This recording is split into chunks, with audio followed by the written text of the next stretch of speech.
여성 공감 직업 토크쇼 그녀가 돌아왔다. 안녕하세요, 이채은입니다. 네, 오늘 저와 함께할 분들 소개할게요. 직업 전문가 조재한 박사님 나오셨습니다. 안녕하세요. 예, 안녕하세요. 직업 전문가 조재한입니다. 패션은 지나가도 스타일은 남는다 라는 말이 있습니다. 우리 전문 직업인으로 거듭나기 위해서 이 여성분들도 같이 이 스타일링을 해내는 이러한 능력을 좀 키우는 게 중요하지 않을까 생각합니다. 함께 하도록 하겠습니다. 네, 그리고 열심히 자신의 꿈을 찾아가고 있는 오늘도 다경양 함께합니다. 안녕하세요.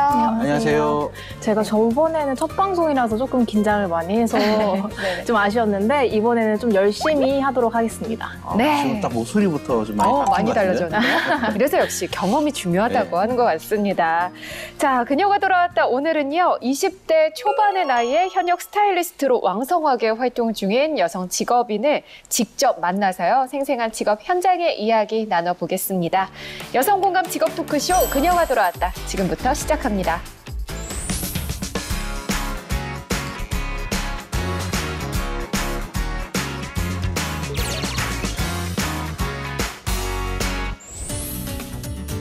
그녀가 돌아왔다. 오늘은요, 스타일리스트에 대해서 알아보는 마지막 시간입니다. 자, 오늘 주인공 모시기 전에 잠시 이야기 나눠볼 텐데요.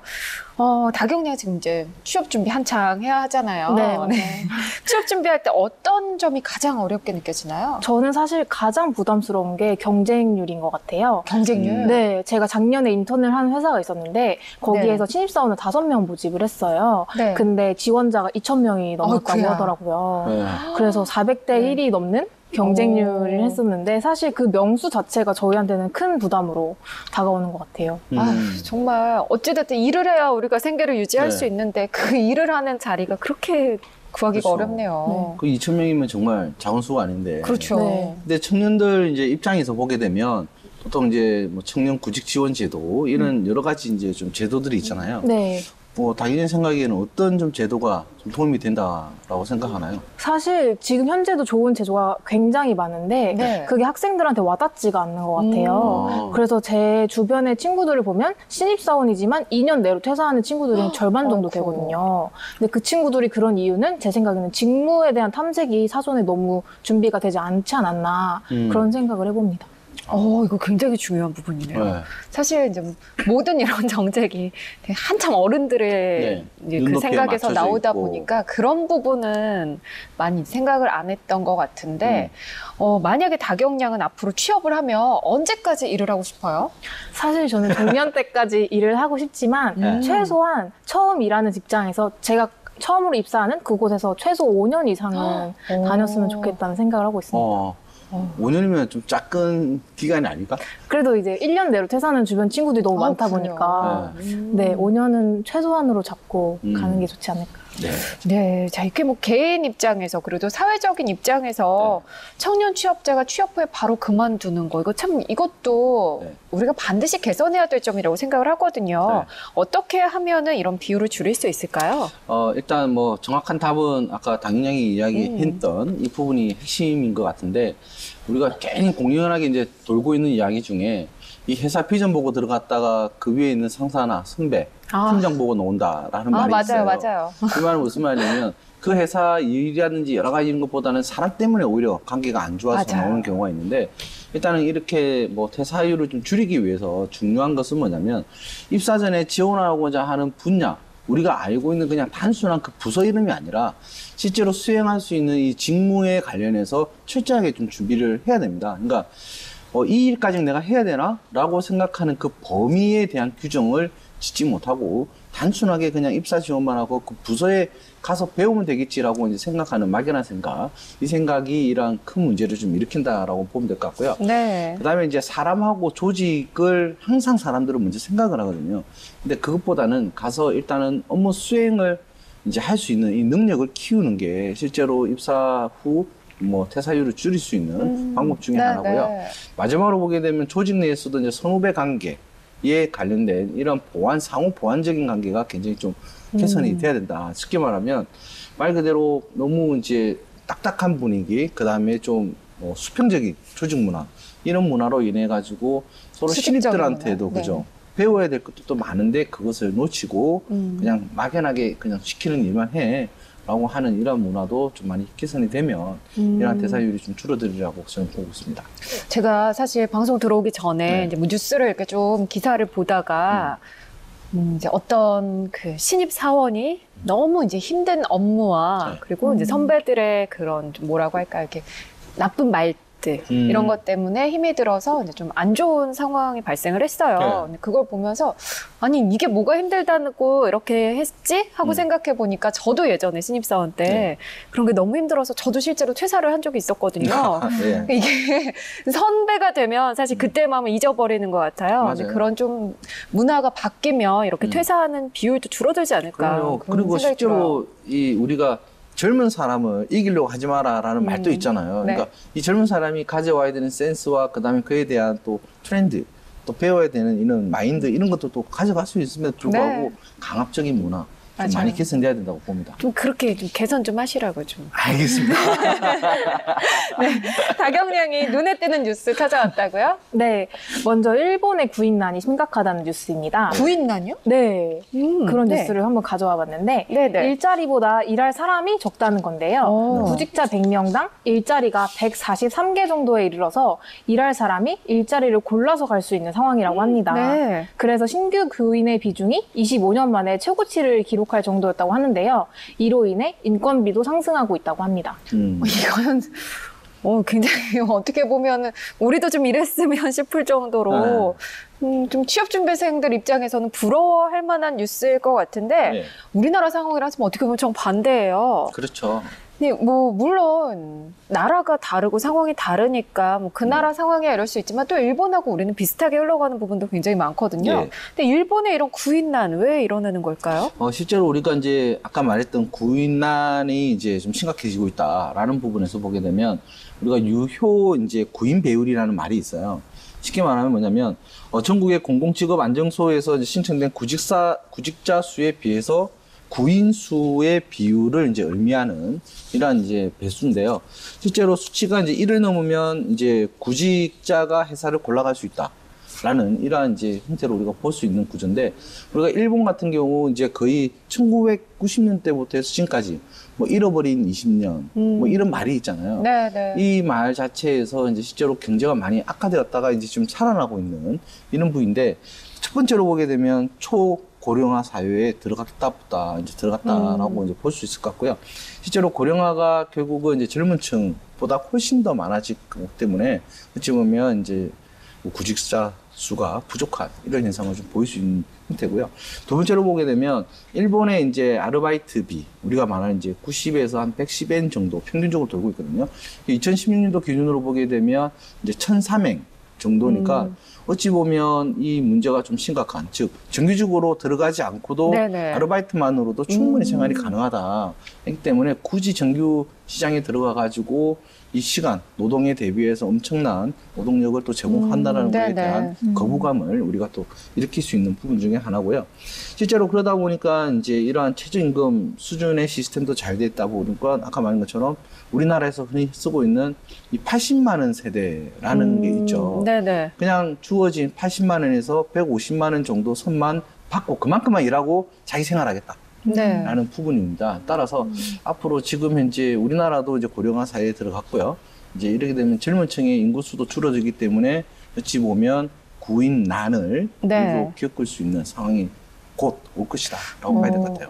사실 아까 구직자 입장에서 볼 때는 이거 좋은 거 아니야라고 했는데 또 전체 국가 경제나 기업의 입장에서 보면은 이것도 좀 문제가 있겠네요. 참 취업 준비생들에게도 기업을 운영하는 사람들에게도 요즘 많이 힘들지만 그래도 또 우리가 힘을 내야 되겠죠. 그러다 보니까 지금 우리가 이제 일본 이야기도 하고 해외도 많이 보는데 우리 다경량은 혹시 해외 취업에 관련해서 한번 고민해 본 적이 있어요? 네, 저는 대만으로 취업을 생각을 해본 적이 있어요. 왜요? 또 대만 선택한 이유는? 제가 대만 친구들이 학교에서 있는 저희 학교 어학당이 조금 프로그램이 잘 돼 있거든요. 그래서 그 친구들하고 매칭을 해서 제가 한국어 교육을 하는 프로그램을 했었는데 그 한 친구가 한국을 너무 좋아해서 대만에 있는 한국관광공사에 취직을 했어요. 그래서 그렇게 한국에 대한 애정을 하는 걸 보면서 그 친구와 교류를 하면서 저도 자연스럽게 대만에 대해서 좀 애정을 갖게 된 그런 케이스입니다. 그래요? 그래서 지금은 어때요? 지금 또 약간 그쪽으로 계속 취업하고 싶다. 네, 지금도 사실 고려 중이고 알아보고 있는 중인데 사실 제가 자세히 알아보니까 대만도 취업난이나 이런 문제가 심각하더라고요. 네. 그래요. 우리나라나 다른 네. 나라가 지금 심각하네요. 그럼 박사님 해외 취업할 때 주의할 점은 어떤 게 있을까요? 일단 뭐 제가 한 5가지 정도 좀 정리를 해봤는데요. 일단 해외 취업을 할 때 제일 중요한 게 목적을 명확하게 해야 된다. 그러니까 실제로 국내에서 취업이 안 되니까 도피 측면에서 이제 해외로 나가는 이런 개념이 돼서는 안 되고요. 실제로 이제 스펙을 쌓기 위해서 해외로 나가는 경우죠. 그러니까 경력을 좀 쌓는 부분이고요. 그 다음에 인턴에 대한 성경험을 하기 위한 부분인데, 이 인턴 같은 경우도 해외로 잘못 나가면 해외에서 하는 이 스타일과 시스템과 국내에서 하는 시스템이 완전히 틀릴 수가 있어요. 그러다 보니까 그에 대해서 오히려 나쁜 반응을 보일 수도 있는 구조 중에 하나고요. 그 다음에 실무를 내가 익히기 위해서 정말 갈 것인지 아니신지 명확한 목표를 정하는 게 중요하고, 두 번째로 보게 되면 일단 근로계약이 대부분 이제 한 3개월 정도의 이제 근로계약 후에도 이제 한 3개월 정도 이제 약간 준비 시간들이 필요해요. 그래서 뭐 바로 내가 가고 싶다 해서 갈 수 있는 건 아니니까 그 기간을 좀 철저하게 계산을 하는 게 좀 중요할 것 같고요. 그 다음에 솔직히 보면 이제 해외 나가면 우대 조건이 되게 좋다. 급여도 좋고, 뭐 시스템 잘 돼 있다라고 하지만, 실제로 그게 우리나라 사람이 아닌데, 그런 우대 조건을 좋게 주리라고는 이렇게 쉽게 생각해서는 안 된다라는 거죠. 네. 그 다음에 네 번째 같은 경우, 이 과도한 알선료나 수수료를 챙기는 그 업체들이 좀 난무합니다. 그래서 해외 알선 기업에 대해서 정식으로 해외 유료 직업 소개서에 등록이 돼 있는지도 좀 확인하는 게 필요하고요. 마지막으로 보게 되면 이제 관광 비자로 먼저 대부분 좀 나가는 경우가 많거든요. 그러고 나서 이제 취업 비자를 받겠다라고 하는데, 취업 비자도 결국은 그에 대한 오퍼가 나오지 않은 이상 힘든 부분이기 때문에 네. 그 체류할 수 있는 비자에 대한 발급 일자 반드시 확인하는 게 중요할 것 같습니다. 네. 다경량 다른 뉴스도 또 준비했다고요?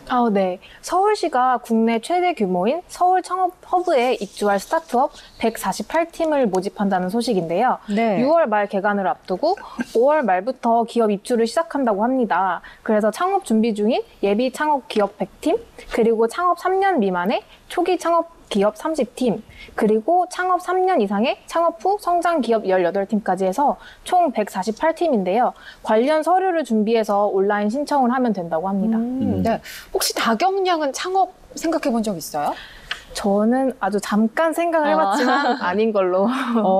네. 어떤 분야 생각해 봤어요?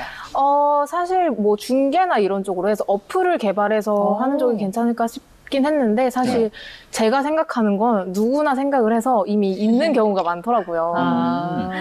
그래요? 그 중개 관련한 이제 매칭 네. 부분인데, 뭐 누가 있더라도 어쨌든 서비스의 차별만 좀 가져가면 될 것 같은데. 네, 그래서 조금 아이디어가 아쉬워서 네. 고민만 하고 있어요. 네네. 그렇구나. 이렇게 뭐 다경량처럼 네.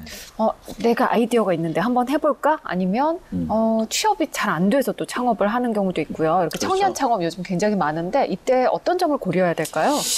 일단은 이제 어찌 보면 우리가 프레젠테이션 학생들이나 할 때 보면 그냥 제안서라든지 발표용으로 이제 좀 작성을 많이 하잖아요. 네. 근데 실제로 사업기획서 쓰는 요령을 잘 모르는 사람들이 많아요. 그러니까 단순히 그냥 아이데이션 측면에서 생각한 것을 그냥 페이퍼로 옮기는 수준이거든요. 그래서 이러한 사업계획서에 대한 부분들, 그리고 실제로 실현 가능한 아이템인지 이 부분에 대해서 벤치마킹이 좀 부족하기 때문에 이런 부분들을 반드시 꼼꼼하게 전문가의 도움을 받고 의견을 수렴해서 진행하는 게 좋고요. 만약에 기존에 있다라고 한다면 어떤 부분들을 개선할 것인지, 네. 어느 부분에 대한 타겟 오디언스, 즉 대상층을 좀 수정하는 작업도 필요할 것 같습니다. 그리고 일단은 혼자서 할 거냐 아니면 동업자로 할 것이냐, 이게 실제로 창업할 때 굉장히 중요한 네. 요소 중에 하나입니다. 그래서 동업을 한다 할 적에는 서로의 역할이 좀 다른 사람들끼리 뭉쳐야지, 이 중첩이 돼가지고 같이 뜻만 맞다 해가지고 진행하는 분들이 있어요. 이럴 경우에 조금 힘든 부분이 있으니까 체크를 하시면 좋고요.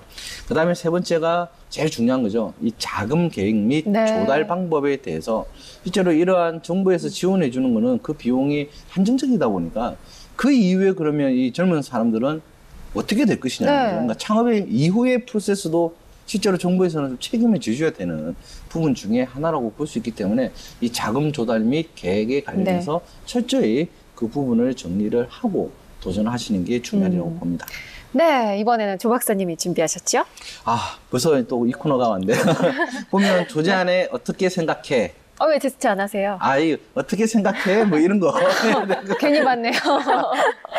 예. 네. 일단은 뭐 프로세스는 동일하고요. 제가 네. 이제 다경양에게 이제 스타일리스트에 관련된 질문 10개를 드릴 겁니다. 그게 되면 다경양이 시청자 입장에서 이제 스타일리스트에 관련된 이 직업에 이제 평소에 갖고 있던 생각들을 요 보드판에 네. 이제 적어주시면 되고요. 네. 나중에 그에 관련한 부분이 맞는지 아닌지는 실제로 오늘 출연하시는 스타일리스트 분이 AS까지 해주는 이런 시간을 갖도록 하겠습니다.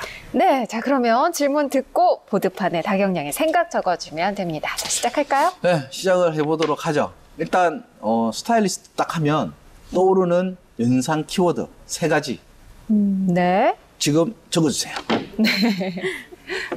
꼭 시험 보는 것 같은 그 느낌인데. 네.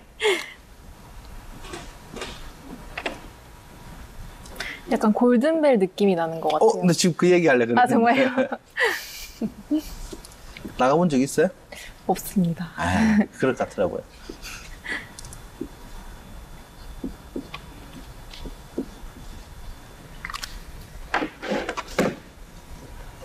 저는 이렇게 3가지를 생각해 보았습니다.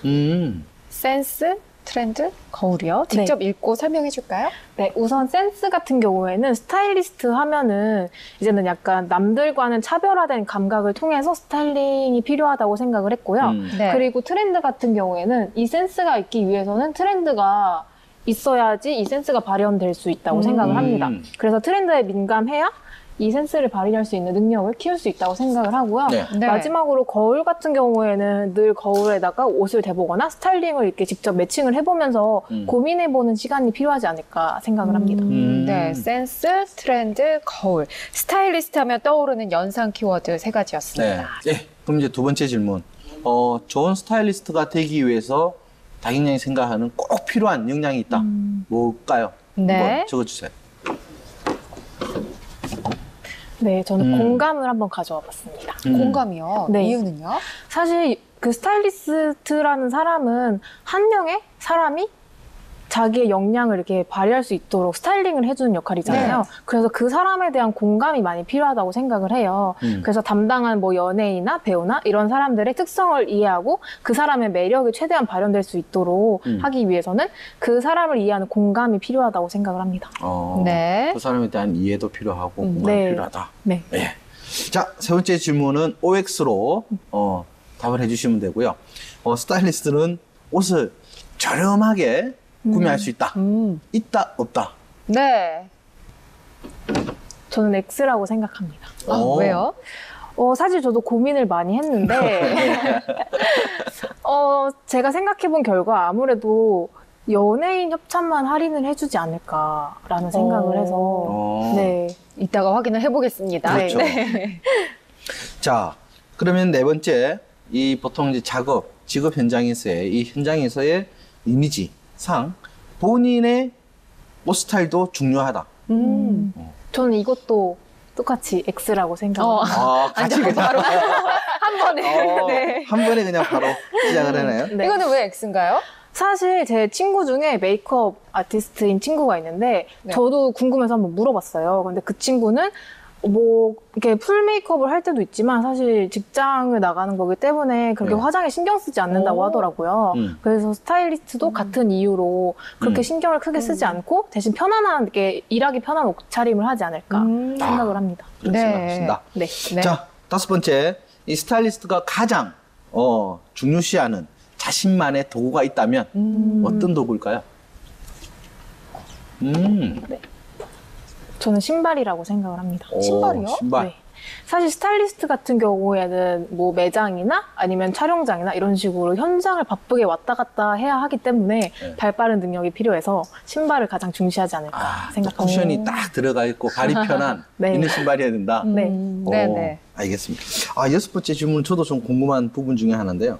협찬받은 옷이 있어요. 반납할 때 세탁해서 돌려줘야 된다? 아니다. 어떨까요? 저는 O라고 생각합니다. 직접 스타일리스트가 세탁을 해야 된다? 네, 좀 기본적인 세탁은 해서 반납을 하지 않을까 생각을 하고요. 네. 그리고 혹시라도 파손이 발생할 경우에는 수선비를 지불하거나 아니면 수선을 해서 드리거나 하는 방향으로 하지 않을까 생각을 해봅니다.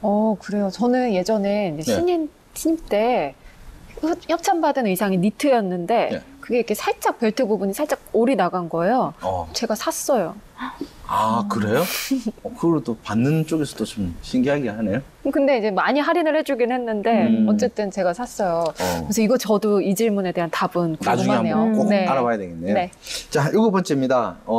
본인이 구매해서 사용하는 옷과 협찬받은 옷의 비율을 한번 생각한다면 어느 정도 될까요? 직접 구매한 옷과 협찬받은 옷의 비율.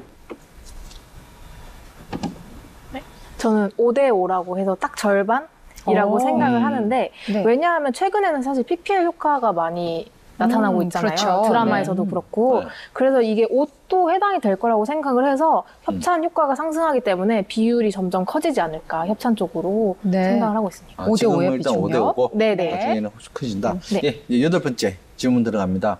이 협찬받은 옷도 보면 완전 협찬이라는 거와 그다음에 이제 반납해야 되는 예. 거. 네네. 이 협찬이 있는데 그 비율은 어느 정도 될까요? 저는 1대9 정도라고 생각을 하는 게 네. 사실 완전 협찬 같은 경우에는 그 비용을 아예 모두 지불을 하는 형태이잖아요. 반환 협찬 같은 경우에는 옷을 다시 돌려받을 네. 수 있지만 그렇기 때문에 비용 문제 때문에 아무래도 반환 협찬이 훨씬 많지 않을까 생각을 해봅니다. 그렇죠. 네. 그 비용이 만만치 않을 수 있으니까. 네. 자, 9번째입니다. 나만의 패션 스타일 포인트가 있다면? 다경량의 패션 그렇죠. 스타일이요? 네.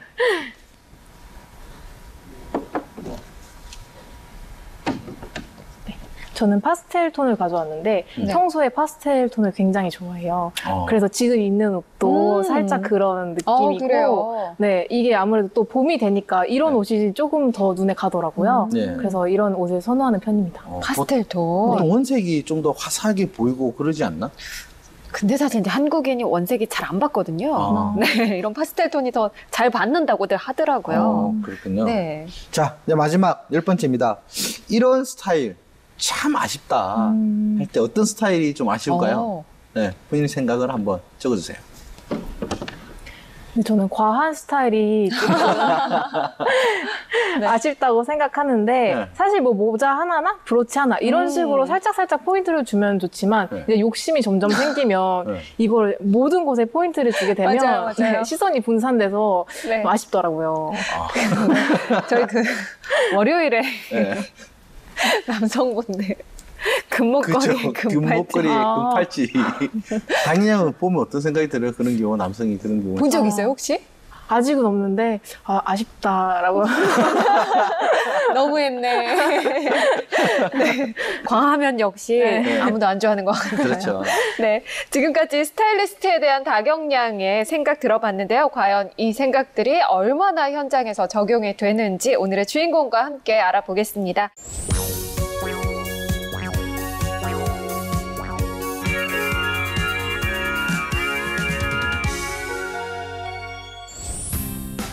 네, 그녀의 잡담 오늘의 주인공입니다. 이진영 스타일리스트 함께합니다. 안녕하세요. 안녕하세요. 네, 먼저 우리 시청자들에게 인사해 주시죠. 네, 안녕하세요. 스타일리스트로 3년 차로 일하고 있는 이진영 스타일리스트입니다. 반갑습니다. 네. 네, 헤어 디자이너에 이어서 네. 20대 초반의 네. 청년 직업인과 함께 하는데요. 잠시 후에 현역 스타일리스트로서 일하고 있는 생생한 직업 이야기 함께 나눠보고요. 앞서 우리 다경량이 네. 10가지 질문에 답을 했어요. 네. 실제로 맞는지 이제 확인해보는 시간. 이번에 좀 몇 가지 틀린 것도 좀 나오지 않을까. 지난번에 너무 잘 맞췄어요. 네, 거의 다 맞췄다고 봐야 될 것 같아서. 네. 저도 이번엔 살짝 걱정이 되고 있습니다. 과연 맞을지. 그리고 사실 이번에 저도 정말 많이 궁금하거든요. 네. 일단 첫 번째로 스타일리스트 하면 딱 떠오르는 연상 키워드 3가지. 우리 다경량 어떤 거 얘기했었죠? 저는 센스랑 트렌드랑 거울을 이야기했습니다. 네. 실제로 어느 정도나 맞나요? 일단 센스하고 트렌드는 정말 중요하게 생각해야 네네. 되는 부분이고요. 네. 그리고 거울 같은 경우는 솔직히 말씀드리면 저희 쪽은 거울을 많이 안 봐요. 대신에 저희가 아닌 이제 연예인들 담당하고 있는 분들이 거울을 찾는 경우가 있는데 네. 거의 대부분 찾지 않고 그냥 필요하다고 할 때만 저희한테 불러서 확인을 하는 경우밖에 없어요. 그래요? 그러면 그냥 입었고 본인이 그냥 본인의 모습을 안 보고 그냥 바로 또 활동하시는 건가요?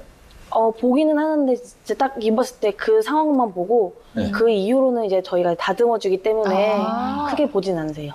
근데 사실 이제 옷 갈아입고 그럴 때 이미 어느 정도 이제 거울 같은 곳이 있는 곳에서 많이 입고 그리고 뭐 남자분들은 모르겠는데 뭐 여자들은 꼭 연예인이 아니어도 그냥 뭐 곳곳이 다 거울이에요. 조금만 비치는 곳이 있으면 거기가 다 거울이기 때문에. 그렇죠. 네. 자동차에서도 저 보면 문 안에 있었는데 어떤 분이 와가지고 자꾸 문을 맞추시는 저 자주 그래요. 그래요? 근데 갑자기 안에서 막 창문 열리고 그럴 때. 제가 오히려 민망스러워서 오히려 문을 못 내려요. 근데 그런 분들은 이제 제가 그 간지 알고 네. 이렇게 문 열고 나올 때. 첫 번째, 그래도 이제 2가지 정도는 네, 부합하는 내용이었고, 2번째, 좋은 스타일리스트가 되기 위해 필요한 역량, 다경량 어떻게 답했었죠? 저는 공감이라고 대답했습니다. 네, 공감 어떤가요? 공감도 중요하긴 해요. 네. 네. 저희도 이제 사람과 사람이 만나는 직업이니까 네. 이게 공감적으로 다가가는 게 맞는데 공감보다 훨씬 중요한 건 이제 센스. 아, 그러니까 뭐가 필요한지 먼저 눈치를 채주고 저희가 네. 먼저 다가가서 해주는 걸 더 좋아해요. 그래서 센스가 제일 중요한 것 같아요. 제가. 그렇겠네요. 네. 그러면 인상 키워드의 첫 번째가 다시 연관되는 네네. 부분이다. 자, 3번째 질문이, 저 이거 진짜 궁금해요. 뭐였죠? 스타일리스트는 아. 옷을 저렴하게 구입할 수 있다. 다경량 뭐라고 답했었죠? 저는 X라고 대답했습니다. 실제로 어떤가요? 구매할 수 있어요. 저렴하게요? 네, 할인받아서 구매가 가능하고요. 네. 모든 브랜드가 다 가능하다고 할 수는 없는데 네. 그래도 일부 브랜드에서는 이제 할인을 해주는 경우가 있어요. 네. 그래서 그런 식으로 해갖고 이제 구매를 하는 경우도 있고요. 네. 이제 시즌이 끝나면은 이제 샘플이라고 해서 이제 들어온 샘플들이 있는데 그 샘플들을 저희가 이제 구매를 할 수도 있는 경우가 많이 있어요. 근데 어떻게 알고 할인율을 적용해줘요? 미리 뭐 이제- 이야기를 하나요? 근데 먼저 이렇게 저희가 물어보고 네. 본사에서 그 얘기를 한 다음에 저희한테 피드백을 줘요. 누구누구 뭐 이렇게 스타일리스트입니다라고 이야기를 하고 그다음에 연락을 받는 이런 구조인가요? 네. 한 그렇군요. 50% 좀, 저 궁금해서 갔나 50% 이상 할인되나요? 샘플 세일 같은 경우는 그 정도까지는 가능하고요. 그냥 이제 시즌 제품들 같은 경우는 많으면 30%까지 가능해요. 그렇군요. 자, 4번째 질문이요. 직업 현장에서 이미지상 본인의 옷 스타일도 중요하다. 다경량 어떻게 답했죠? 저는 X라고 대답했습니다. 이건 어때요? 저도 이건 상관없다고 생각해요. 어. 일단 현장에서 일할 때 가장 좋은 건 솔직히 편안함이 최고기 때문에 그쵸. 너무 이제 프리하지만 않으면은 솔직히 상관은 없다고 생각을 해요. 일하기 편한 그런 복장이 더 좋겠어요. 그쵸. 자, 5번째. 스타일리스트가 가장 중요시하는 자신만의 도구. 다경량 어떻게 답했죠? 저는 신발이라고 답했습니다. 이거는 어때요? 물론 오래 서 있고 걷는 직업 신발도 중요하긴 한데요. 네. 스타일리스트한테 가장 중요한 거는 이제 현장 가방이라고 저희가 항상 이렇게 현장에서 메고 있는 가방이 네네. 있어요. 그 가방에 이제 네. 저희가 필요한 거 거기 다 들어가게 돼요. 뭐 예를 들면 이제 담당하는 연예인들의 얼굴에 분첩을 봐줘야 된다 이러면 그런 파우더나 이런 것도 챙겨 다니고 또 그게 아니면 이제 거울, 아까 네. 말씀 거울도 가끔씩 이제 소지하고 다니고 그다음에 이제 먼지를 제거해야 되니까 저희 입장에서 이제 먼지 터는 그런 것도 있고 또 옷핀, 제일 중요한 옷핀, 그다음 바늘, 실 이런 것도 다 그 가방 안에 들고 다닐 수 있게 네. 가방을 항상 들고 있는 게 만물 창고였군요. 그 가방. 그렇죠. 저는 제가 다 들고 다니는. 근데 그 가방이 굉장히 무거울 것 같더라고요. 무겁죠? 네, 무겁긴 한데 그래도 어쩔 수 없는 것 같아요. 그렇죠. 꼭 필요한 저희 것들이 일에서 꼭 필요한 물건들이 다 들어있다 보니까 그 가방만은 절대 멀리할 수 없는 저희의 그 도구들이죠. 아, 그렇군요. 자, 그 다음 질문이요. 협찬받아온 옷을 반납할 때 본인이 세탁해서 돌려준다. O라고 대답을 했습니다. 네. 이거 본인이 세탁하나요? 저희가 세탁하는 경우가 있긴 한데요. 솔직히 저희가 받는 의상 수가 많기 때문에 다 세탁할 수는 없어요. 네. 그래서 심각한 오염이 있거나 아니면 이제 냄새가 좀 심하게 난다. 그럴 경우에 저희가 세탁을 해서 반납을 하는데 그렇지 않다면은 저희가 일부분만 세탁을 한다든지 해서 가볍게 이제 지워서 다른 분들 사용할 수 있게끔 해서 반납을 해드리고 있어요. 옷이 만약에 이제 좀 어디가 좀 뜯어졌다거나 파손됐을 때는 어떻게 해요? 저희가 수선할 수 있는 부분은 수선을 하는데 그렇지 않은 경우에는 이제 저희 협찬해주는 곳과 얘기를 해서 구매를 하는 경우가 많아요. 그래서 본인이 저도- 직접 구매를. 저희 실수였으면 저희가 구매를 하는데 솔직히 이제 연예인들이 입다가 뭐 찢었다 이러면은 그게 회사와 얘기를 해요. 거기 회사가 있으니까. 쪽하고. 회사와 얘기를 해서 같이 조율해서 구매하는 걸로 하고 있어요. 그러니까요. 저도 샀었다니까요. 그렇겠네요. 7번째 질문이 본인이 구매해서 사용하는 옷과 협찬받은 옷의 비중, 다경양 어떻게 답했었나요? 네, 저는 5대5라고 대답을 했습니다. 네, 이거는 실제로 어떤지 궁금해요. 5대5까지는 아니고요.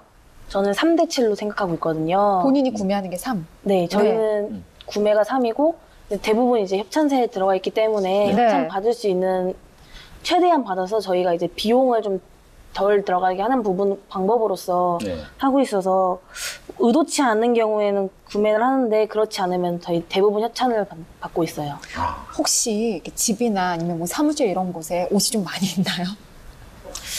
저희는 항상 옷이 많이 구비되어 있어요. 그래요? 그렇죠. 근데 그 안 입는 옷은 나중에 또 어떻게 돼요?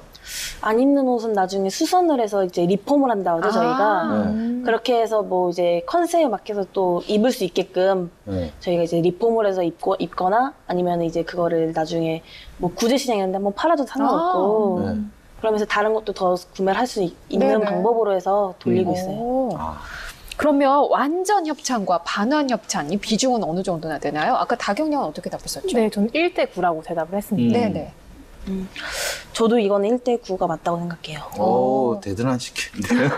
잘 맞히던데. 그러니까 어디서 준비해가 온 거예요. 완전 협찬 같은 경우는 뭐 10% 안쪽. 그렇죠. 거의 대부분은 반환을 하기 때문에 네. 네. 특별한 경우가 아닌 이상은 완전 협찬은 거의 없다고 보시면 돼요. 네. 자, 나만의 패션 스타일 포인트 다경량은 파스텔 톤이라고 네. 했어요. 그렇다면 우리 이진영 스타일리스트의 패션 스타일 포인트는 어떤 건가요? 저는 이제 제 나이대에 맞게 입는 걸 되게 추구하긴 하는데 네. 그럼에도 불구하고 편안한 스타일 많이 찾고요. 그래도 이제 현장에 나가게 되면 제가 아닌 다른 분들도 많이 있기 때문에 네. 그래서 일단 깔끔하게 보일 수 있는 그런 쪽으로 많이 입고 있어요. 네. 자, 이런 스타일 참 아쉽다 해서 우리 다경량 뭐라고 답했었나요? 전 과한 스타일을 선택을 했습니다. 이거 우리 이진영 스타일리스트가 생각하기에 이런 스타일은 좀 아쉽다 이런 거 어떤 거 있을까요? 저도 과한 스타일은 아쉬운 것 같아요. 근데 그 과하다라는 게 아까 말씀 여러 군데 포인트만 있는 게 아니라 여러 군데 있다고 이 본인이 좋아서 이렇게 부축하는 경우도 있잖아요. 이 과하다는 게 기준이 어느 정도로 좀 봐야 될까요? 과하다는 게 예를 들면 이제 볼드한 귀걸이를 했어요.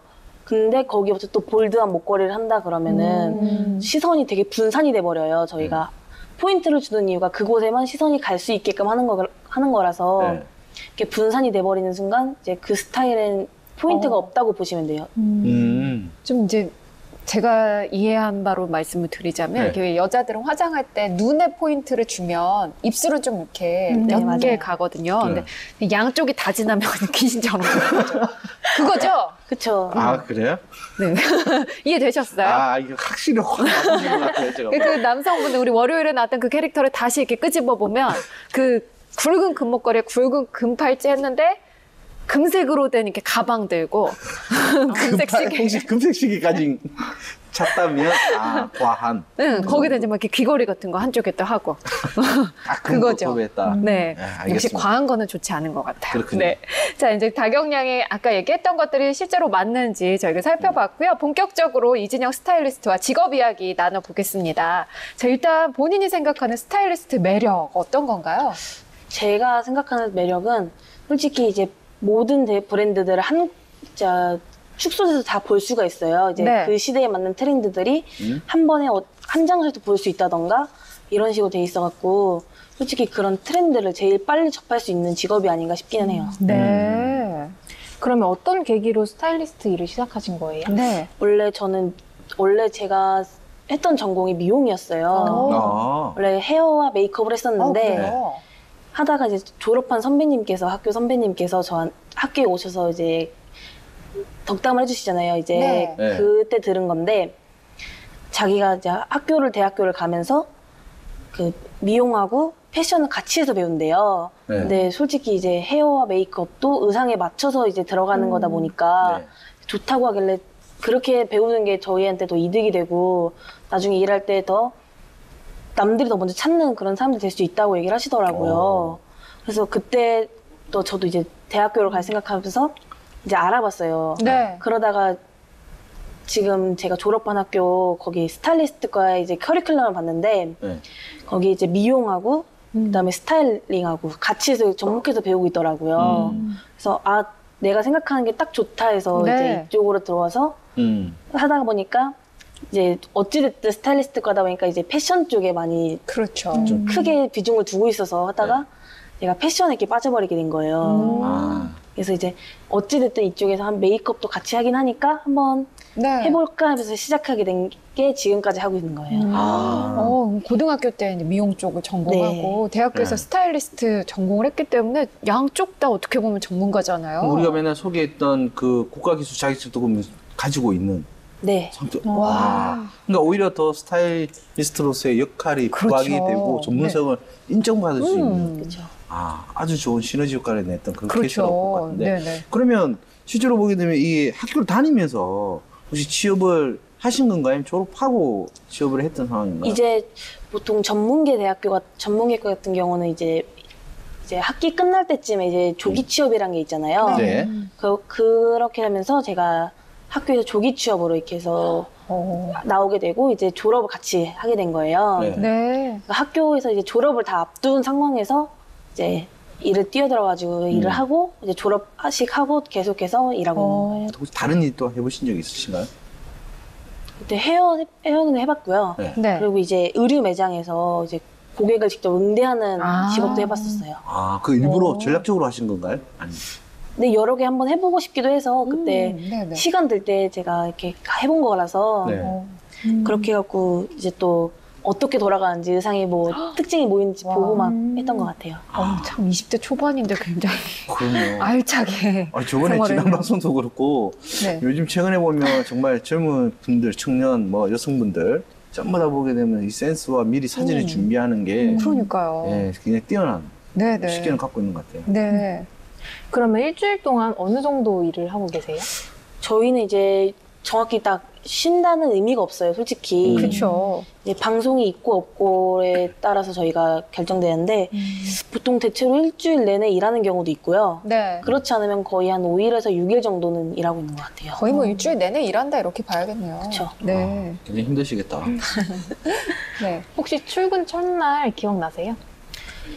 제가 되게 특이한 케이스였어요. 여기 지금 하고 있는 이 팀에서 일하게 된 계기가 원래 학교에서 네. 실습이란 게 있었어요. 방학 네. 동안에. 네. 그래서 하게 됐는데 그때 나갔던 그 스케줄이 광고 촬영이었어요. 네. 그날 광고 촬영이었는데 진짜 아침 새벽부터 가가지고 준비하고 뭐 촬영하고 한 그런 날이었는데 그렇게 촬영하는데 그날 나오신 모델분이 셰프님이셨어요. 네. 그 진짜 핫한 셰프님이셨는데 네.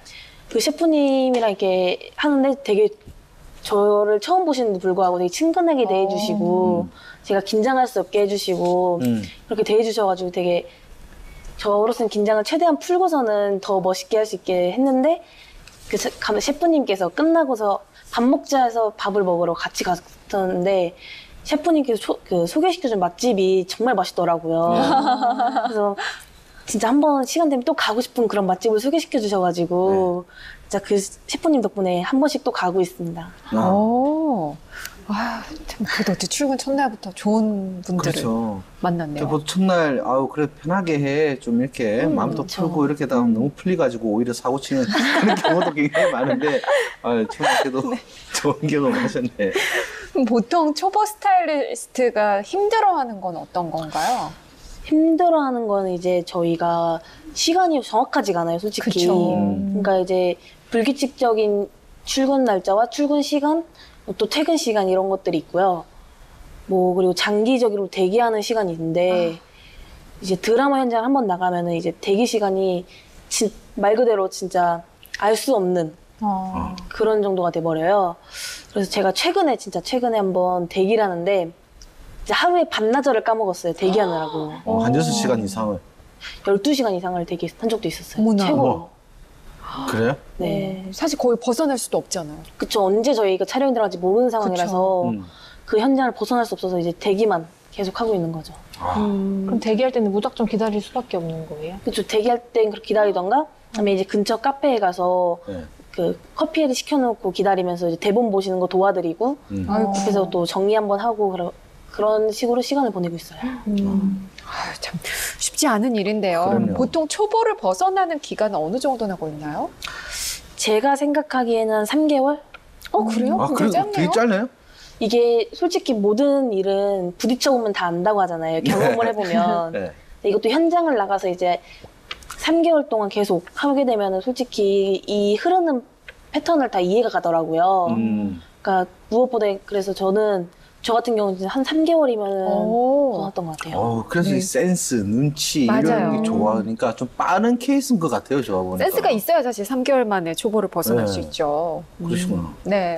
그러면 처음으로 누군가를 담당해서 스타일링을 했었을 때 어떠셨나요? 그때가 제가 딱 초보를 벗어나던 시기에 아. 처음 했었어요. 4개월째. 그죠. 이제 4개월째 딱 했는데 그때가 이제 드라마 스타일링이었거든요. 네. 그래서 역할에 맞춰서 제가 준비부터 그다음에 가서 스타일링까지 제가 전부 다 했었는데 네. 그날 그 옷을 입고 딱 모니터를 확인했는데 되게 캐릭터가 잘 맞게 연기와 어우러져 나오는 거예요. 어. 그 순간 처음에는 되게 뿌듯함에 벅차가지고 그래서 이 직업에 와서 그때 들린 거 아닌가. 지금 얼굴에 봐도 지금 그 또, 기분이. 네. 그때 생각이 막 나는 것 같은 그런 느낌이에요. 그러면 주변에서도 네. 너무 잘 맞다, 뭐 좋다 이런 이야기도 막 해주지 않나요? 그쵸. 아, 기분 좋겠다. 제가 일했을 때 네. 막 저한테 스타일 되게 이뻐요 하면 저는 정말 너무 기분이 좋더라고요. 그렇죠. 그러면 스타일리스트 업무를 잘하는 포인트는 어떤 게 있을까요? 일단 무엇보다 저희가 입혀야 될 대상의 체형을 잘 파악해야 돼요. 그 사람이 이제 어떻게 입어야 이쁘고 어떻게 입어야 촌스러운지를 딱 알아야 네. 그 맞춰 컨셉을 정해서 이제 입히기 때문에 그거 체형 파악이 가장 중요하다고 생각하고요. 네. 그리고 이제 저희한테 요구해주는 스타일이 있어요. 자기 이제 연기자 같은 경우는 연기 대본을 보면 내가 이런 캐릭터니까 이런 스타일로 한번 입었으면 좋겠다. 이렇게 얘기를 이렇게 요구를 해주면은 저희가 그걸 맞춰서 이제 의견을 반영을 해서 스타일링을 해주죠. 네. 그래서 일단 요구사항을 잘 기억하고 있어야 돼요. 그리고 나서 협찬하는 곳에 전해서 뭐 옷도 이렇게 협찬 받고 싶습니다까지도 다 진행을 하시는 그쵸. 거죠. 네. 그러면 일하시다 보면은 혹시 이런 연예인이나 이런 모델 꼭 있다 하는 경우가 어떤 경우가 있을까요? 진짜 많은 진짜 많은 상황이 체형이 되게 수시로 변하는 분이 있어요. 아이고. 네? 아이고, 그래요? 저런. 여성분이 남성분 뭐 다 해서? 네, 그러니까 이제 공백기다 이러면 이제 중간중간 스케줄 있다 보면은 뭐 저희가 자주 만나는 게 아니니까 네. 그냥 언니니까 이제 뭐 드시고 하는 게 이게 체형으로 아무래도. 변화로 오더라고요. 음. 그런 경우 이제 저희가 생각한 사이즈를 가져가서 입혔는데 안 맞으면 저희가 되게 당황이 되더라고요. 아, 그래요? 그래서 네. 항상 그럴 걸 대비해서 좀 오랜만에 이제 스케줄을 간다, 그분의 스케줄을 간다 이러면 이제 앞뒤로 한 사이즈씩 더 준비해두는 경우가 있거든요. 그때 우기는 분은 없어요? 이렇게 뭐 좀, 나 원래 작은 사이즈 그대로. 그런 분들도 계시긴 한데 웬만해서 다들 자기 본인 체형을 아셔가지고 그냥 입으시고 크게 별말은 없으세요. 제가 아까 네. 저희 의상실 실장님이 오늘 의상 좀 크지 않아? 이러는데 너무 딱 맞는 거예요. 아, 그래요? 그래서 이게 원래 커야 정상인데 저한테 원래 제 사이즈면 커야 되는데 오늘 딱 맞는다 그러셨는데 반성해야겠다. 약간 체형이 약간 변화가 왔군요. 그런 것 같아요. 그래 되면 우리가 이제 보통 현장 상황이 현장 이야기를 많이 하다 보니까 다급한 상황들 갑자기 우리가 생각지도 못했던 이런 돌발 상황들이 굉장히 많이 일어날 것 같은데 네. 그렇죠. 뭐 어떤 돌발 상황들이 좀 메인급에 들어가나요? 일단은 의상을 급하게 수선해야 되는 경우가 진짜 많아요. 이 수시로 움직이시는 이제 체형? 아니 그것도 있긴 한데 이제 정장 같은 경우 이제 딱 맞게 핏에 맞게 해서 준비를 해야 되는데 이제 바지단이 좀 길다던가 기장이 길다던가 그렇죠. 하면은 되게 엉성해지는 부분이 맞아요. 있어요. 이제 그런 경우에서 이제 저희가 그 자리에서 바로 바지단 수선도 해야 되고 뭐 단추가 떨어진다 그러면 단추도 그 자리에서 빠르게 해야 되는 경우가 많고 뭐 예를 들면 이제 허리가 커가지고 했는데 그 부분 잡아서 저희가 뭐 바느질 다시 해줘야 된다. 이런 부분 되게 많아서 네. 진짜 급하게 수선해야 되는 분이 많고요. 또 저희가 이제 그날 입힐려했던 의상들이 있는데 그 네. 의상이 다른 연예인분 현장에 가 있게 되는 경우가 있어요. 아, 받지를 못해가지고. 네. 그래서 그런 경우가 되게 많기도 해요. 그래서 저희가 절대 아무리 한 벌이 있는 스케줄이다 한더라도 한 벌이 아닌 한 두세 벌, 여벌을 주고서는 챙겨가야 저희도 이제 거기 상황에 어떻게 대처를 하기 때문에 항상 그런 건 꼭 있는 것 같아요. 아, 네. 그래서 그 맞는 가방이 반드시 필요한 거군요. 그쵸. 그렇죠. 네. 네. 그럼 혹시 시간을 되돌린다면 지우고 싶은 실수가 있을까요? 제가 초보였을 때 진짜 이제 일 시작한 지 얼마 안 됐을 때 네. 제가 한번 그날 입어야 될 의상을 두고 온 적이 있어요. 네. 그래서 그걸 급하게 대처를 해야 됐었는데 그날 되게 다들 저뿐만 아니라 다들 뭐 저희 매니저분이랑 그다음에 배우분도 다 당황해가지고 이제 그날 되게 패닉이라고 해야 되죠? 네, 멘붕 온 적 멘붕 있어요. 진짜 그때가 제일 제가 지우고 싶은 과거인 것 같아요. 아, 그때 어떻게 대처하셨어요? 겉에 그나마 아우터를 입어가지고 네. 안에 비슷한 컬러 의상으로 매치해서 대처해서 입었죠. 다행이네요, 그래도. 그러면 스타일리스트만의 필수 도구가 있을 것 같아요. 아까 말씀드렸듯이 현장 가방은 진짜 꼭 필수고요. 네, 네. 이제 노트가 제일 필요한 것 같아요. 필기구하고 노트. 다 적어놔야 되는군요. 그쵸. 이제 뭐 그날 사이즈를 다시 체크한다고 해서 실수 재면은 거기 다 적어놔야 되고 또 이제 뭐 현장에서 있었던 일들을 네. 기록을 해놔야 또 실수를 또 안 하니까 그렇죠. 이게 메모하는 습관이 있는 게 좋은 것 같아요. 네. 와, 그 체형을 그 수시로 계속 체크하시는가 봐요, 정말. 수시로 계속은 아니고 이제 뭐 한 3달에 한 번씩 한 번씩은 한 번씩 체크해 주는 게 그 나중에 저희가 일하기 편하니까 계속 수시로 한 번씩 체크해 주는 게 맞는 것 같아요. 자, 아무래도 연예인들, 방송인들, 네. 좀 유명인들하고 일을 많이 하시잖아요. 그러다 네. 보면은 참 기억에 남는 연예인이 있을 텐데, 네. 뭐 좋은 기억도 있고 나쁜 기억도 있겠지만 나쁜 기억 우리가 여기서 그렇죠. 얘기할 수가 없으니까 좋은 기억만 살려서 좀 이야기를 해볼게요. 좋은 기억으로 남아있는 연예인은 누군지 밝혀도 되는 거잖아요. 그렇죠. 근데 누구고 이유가 뭔지 궁금해요. 제가 지금 담당하고 있는 배우가 있어요. 네. 그분이 이제 배우 이시연 씨인데 아, 이거 지금 누구요? 굉장히 핫하잖아. 아유, 또 이시연? 모르시는구나. 아유, 정말. 시간이요? 이시연 씨, 그렇죠? 네. 요즘 굉장히 핫한 시간이시다. 아니요, 일단. 아저씨. 제가 지금 계속 담당을 하고 있는데 네. 되게 많이 챙겨주세요. 오. 그러니까 저희 입장에서는 이렇게 자기들이 원하는 스타일을 이렇게 얘기를 해주는 게 제일 좋거든요. 네네. 근데 그거를 이렇게 작품 들어갈 때마다 수시로 한 번씩 이렇게 요구를 해줘요, 저희한테. 네. 그럼 저희 입장에서는 그 요구를 받아들여서 더 이제 구상하기가 쉬워지니까. 그래서 이제 연기를 이렇게 할 테니 이렇게 할 건데 이런 의상이 있었으면 좋겠다. 이렇게 얘기를 해주세요, 되게. 네. 그래서 그런 부분 되게 좋고요. 그리고 또 사소하게 또 챙겨주세요, 많이. 그래서 막 작품이 끝나면은 흔히 말하는 이제 신조어로 츤데레라고 하죠. 네. 되게 틱틱대면서 저한테 수고했다고 챙겨주시고 그러는 게 저희 입장에서는 되게 좋더라고요. 오히려 츤대주는 게 훨씬 더 감동이라고 해야 되나? 그렇죠, 그렇죠. 그래 갖고 지금 너무 일하고 있는 게 행복해요. 외모만 빛나는 게 아니군요. 네, 굉장히 행복해 보여요. 진짜 말씀하실 때마다. 그래요. 그럼 여성이 스타일리스트를 할 때 좋은 점은 어떤 게 있을까요? 일단 스타일리스트 한다면 의상에 관심이 많은 분들이기 때문에 네. 그 시즌의 트렌드를 가장 빨리 흡수할 수 있으니까 그게 네. 제일 좋은 것 같아요. 그거에 맞게 이제 스타일도 해서 입고 그거에 맞게 이제 또 저희가 그거에 맞춰서 이제 또 변화를 많이 주니까 네. 이 새로운 이미지들이 많이 탄생이 돼가지고 네. 많은 이미지를 갖고 싶은 분들에게 추천드리는 직업이고요. 네. 또 저희가 또 여러 군데를 다녀요. 뭐 해외 갈 때도 있고 뭐 지방 촬영 갈 때도 네네. 있고 하니까 되게 활발한 분들이 하긴 되게 좋은 직업인 것 같아요. 그럼 반대로 여성으로서 좀 힘들다 이럴 때는 언제일까요? 일단 대기 시간이 그쵸. 제일 힘들고요. 네. 그리고 저희가 이제 짐이 되게 무거워요. 네. 뭐 한 번 스케줄 나가는데 그 든다 그러면 한 10kg? 그 정도 되는 가방을 들고 다녀야 돼요, 저희가. 그래서 몸이 약하신 분들은 안 하시는 게 제일 좋은 직업이긴 해요. 정말 체력이 굉장히 중요하겠어요. 그쵸. 대기 네. 시간도 길고 또 뭐 쉬지 못할 때도 있고. 네.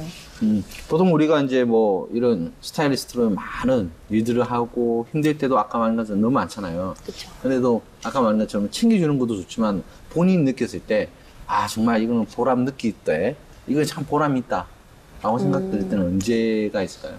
저희가 착용을 했던 제품이 완판이 된 적이 있어요. 와. 그래요? 네, 그때 그 얘기 듣고 정말 행복했어요. 와. 그러면 정말, 보통 그런 네. 거 그쪽에서 고맙다고 이렇게 막 또 옷 하나 이제 완전 협찬으로 들어오고 막 그러지 않나요? 그래서 그 브랜드 제품 한 몇 개 저희가 받은 적이 있어요. 그래요? 그땐 진짜 히어로 느낄 것 같아요. 음. 네. 그러면 앞으로 어떤 스타일리스트가 되고 싶으신가요?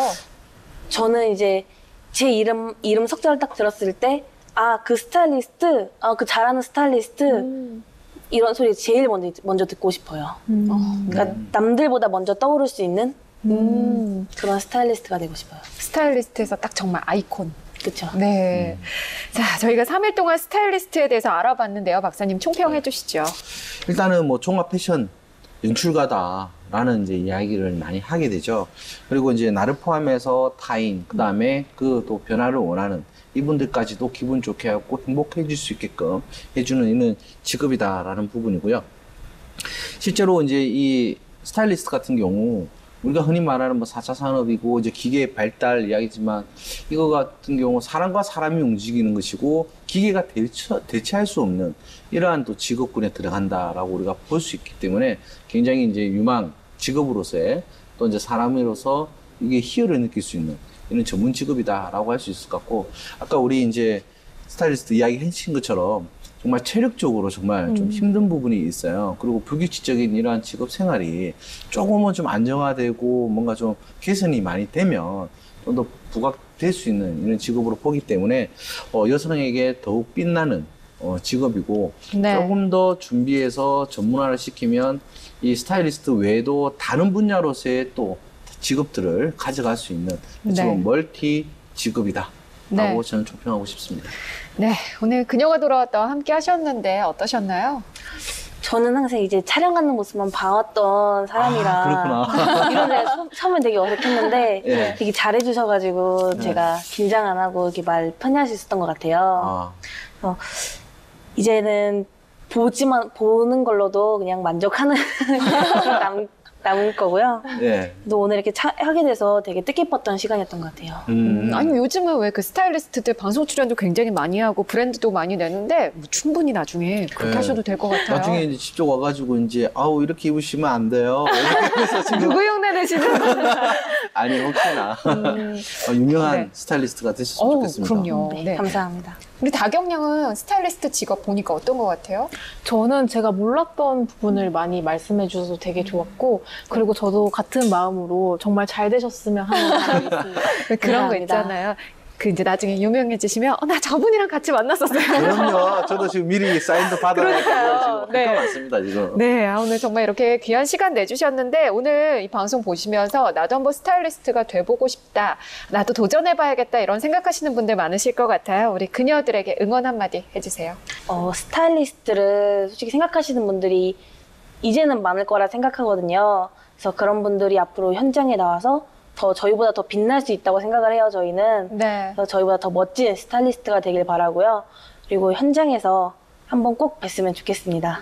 네, 정말 굉장히 어린 나이지만 네. 당차고 또 직업에 대한 사명감, 소명의식이 있는 모습 엿볼 수 있었습니다. 아마 앞으로는 완판뿐만이 아니라 진짜 기사도 많이 나는 그렇죠. 그런 스타일리스트가 되실 것 같아요. 그래서 많이 알려지는 네. 이런 직업 분야가 됐으면 좋겠네요. 네, 오늘 귀한 걸음 해주신 두 분 고맙습니다. 감사합니다. 네, 오늘 저희가 준비한 이야기는 여기까지입니다. 멋진 무대, 멋진 사람, 그리고 멋진 샵 이런 뒤에는요 반드시 이렇게 노력을 많이 하는 스타일리스트가 있습니다. 어떤 일이든지 그냥 이루어지는 것은 없죠. 우리도 내 인생을 멋있게 바꾸는 내 인생의 나만의 스타일리스트가 될 수 있도록 노력하면 어떨까 합니다. 그녀가 돌아왔다 다음 주에는요, 경력 단절 여성 특집으로 함께합니다. 다음 주에도 저희와 함께 하시면서 좋은 정보 많이 얻어가셨으면 좋겠습니다. 저희는 다음 주에 다시 돌아오겠습니다. 고맙습니다.